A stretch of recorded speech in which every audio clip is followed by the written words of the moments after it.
Hello and welcome. 12वीं पास कर चुके और आगे साइंस की पढ़ाई करने का सपना देख रहे स्टूडेंट्स के लिए आज हमारे पास एक बहुत ही धमाकेदार और बड़ी खुशखबरी है। हम सब जानते हैं कि 12वीं के बाद आगे की हायर एजुकेशन का खर्च उठाना मिडिल क्लास परिवारों के लिए कितना मुश्किल हो जाता है। लेकिन क्या आप जानते हैं कि केंद्र सरकार की एक ऐसी कमाल की स्कीम है जिसके तहत आपको हर साल 80,000 रुपए की स्कॉलरशिप मिल सकती है। और सबसे मजेदार बात यह है कि स्कॉलरशिप को पाने के लिए आपको कोई भी अलग से कम्पिटिटिव एग्जाम्स देने की बिल्कुल जरूरत नहीं है। जी हाँ, department of science and technology की तरफ से इंस्पायर स्कॉलरशिप 2026 के तहत ये शानदार मौका दिया जा रहा है। इसका मुख्य उद्देश्य देश के होनहार छात्रों को साइंस फील्ड में आगे बढ़ाना है ताकि वे भविष्य में बेहतरीन साइंटिस्ट बनकर देश के विकास में अपना योगदान दे सकें। आइए अब आसान शब्दों में समझते हैं कि स्कॉलरशिप के तहत आपको ये 80,000 रुपए कैसे मिलेंगे और ये मदद कितने सालों तक जारी रहेगी। दरअसल स्कीम में मिलने वाले कुल 80,000 रुपयों को दो हिस्सों में बांटा गया है। इसमें से 60,000 रुपए सालाना सीधे आपके बैंक अकाउंट में ट्रांसफर कर दिए जाते हैं, जो हर महीने 5,000 रुपए के हिसाब से आपके रहने और पढ़ाई के खर्च के लिए मिलते हैं। इसके अलावा बाकी बचे 20,000 रुपए हर साल अलग से दिए जाते हैं, जिसका इस्तेमाल आप अपने समर रिसर्च प्रोजेक्ट और दूसरी साइंटिफिक एक्टिविटीज के लिए कर सकते हैं। सरकार की तरफ से ये आर्थिक मदद आपको अधिकतम 5 साल तक दी जा सकती है, जिसका मतलब है कि आपके ग्रेजुएशन से लेकर पोस्ट ग्रेजुएशन तक की पढ़ाई का पूरा खर्चा सरकार खुद उठाने वाली है।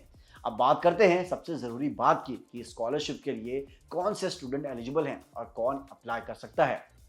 दोस्तों, सबसे पहली शर्त यह है कि आवेदन करने वाले स्टूडेंट की उम्र 17 से 22 के बीच होनी चाहिए।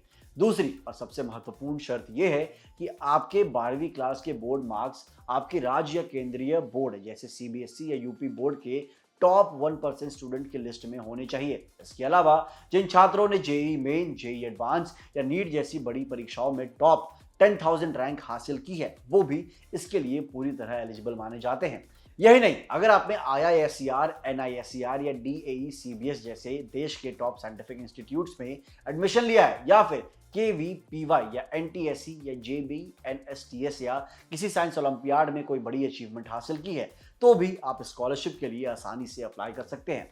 यहाँ पर एक बात का ध्यान रखना बहुत ज़्यादा ज़रूरी है कि ये स्कॉलरशिप किन सब्जेक्ट्स के लिए है और किन के लिए नहीं है। दोस्तों, ये स्कॉलरशिप सिर्फ और सिर्फ प्योर साइंस और बेसिक साइंसेस के कोर्सेज के लिए डिजाइन की गई है। यानी अगर आप physics, chemistry, mathematics, biology, statistics, geology, astrophysics या एस्ट्रोनॉमी जैसे प्योर साइंस सब्जेक्ट से BSc या इंटीग्रेटेड MSc कोर्स कर रहे हैं, तभी आपको इसका फायदा मिलेगा। बहुत से स्टूडेंट्स को यह गलतफहमी हो जाती है कि यह स्कॉलरशिप मेडिकल या इंजीनियरिंग वालों को भी मिल सकती है, लेकिन ऐसा बिल्कुल भी नहीं है। इस योजना के दायरे में इंजीनियरिंग, मेडिसिन, फार्मेसी या कोई भी दूसरा प्रोफेशन कोर्स शामिल नहीं है। इसलिए अप्लाई करने से पहले अपने सब्जेक्ट्स की जांच जरूर कर लें। अगर आप इन सभी शर्तों पर खरे उतरते हैं तो आपको इसके लिए कैसे अप्लाई करना है उसका तरीका बहुत आसान है। सबसे पहले आपको इंस्पायर के ऑफिशियल ऑनलाइन पोर्टल पर जाना होगा और वहां अपना एक प्रोफाइल क्रिएट करना होगा। इसके बाद आपको 12वीं की मार्कशीट, बोर्ड की एलिजिबिलिटी सर्टिफिकेट, अपनी रैंक का सर्टिफिकेट या एंट्रेंस एग्जाम से जुड़ी जरूरी डॉक्यूमेंट्स पोर्टल पर अपलोड करने होंगे। एक और बेहद जरूरी बात दोस्तों, आपका स्टेट बैंक ऑफ इंडिया में एक सेविंग्स बैंक अकाउंट होना अनिवार्य यानी जरूरी है, जो कि सरकारी स्कॉलरशिप का पैसा सीधे इसी अकाउंट में DBT के जरिए भेजा जाएगा। तो दोस्तों, बिना किसी एक्स्ट्रा एंट्रेंस एग्जाम के 80,000 रुपए सालाना पाने का ये मौका हाथ से मत जाने दीजिए। इस वीडियो को अपने उन सभी दोस्तों के साथ जरूर शेयर करें जिन्होंने इस साल 12वीं साइंस पास की है, ताकि सही समय पर यह जानकारी उन तक पहुंच सके। ऐसे ही और भी काम की एजुकेशनल और स्कॉलरशिप से जुड़ी अपडेट्स के लिए हमारे चैनल जागरण जोश को लाइक, शेयर और सब्सक्राइब करना ना भूलें। मिलते हैं अगली वीडियो में। जय हिंद।